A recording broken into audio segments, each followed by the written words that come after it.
And some African countries are ordering consignments of Madagascar's purported cure for COVID-19.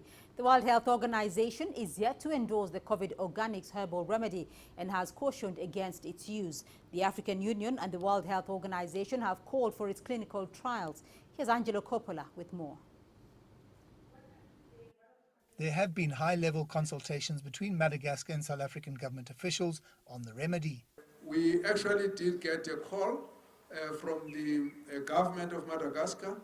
They did ask us that they would like to be assisted in the process of trying to validate and try and help to investigate the scientific basis on which such a drug could be used.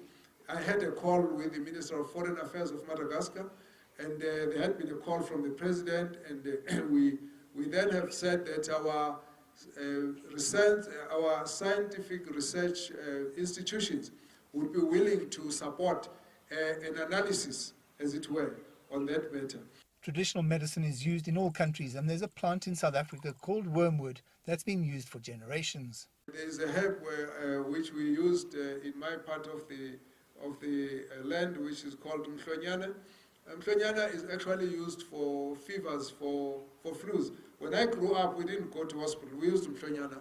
We used a lot of that. And so if you had fever, as young people we knew, you would go there and collect the stuff, and you use it for steaming and for drinking as a kind of tonic and a bath. The South African health authorities say they won't be drawn in on a debate on the efficacy or otherwise of traditional medicines and cures, including the Madagascar remedy. When we come across those kinds of remedies that people are using, we make no comment about them. We just simply say we note that they are doing it.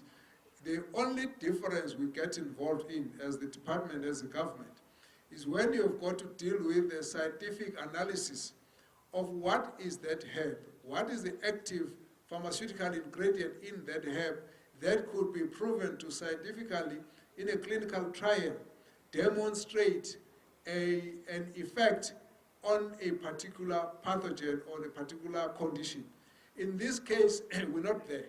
So we will leave the conversations to go on the way they are going, and we just want you to be aware, we're aware of the conversation, and at a point when it is necessary to assist those countries, we will assist them.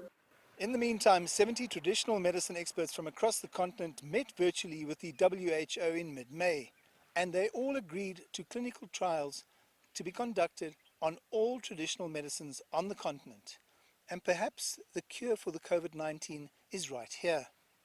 I'm Angelo Coppola for CGTN in Johannesburg, South Africa.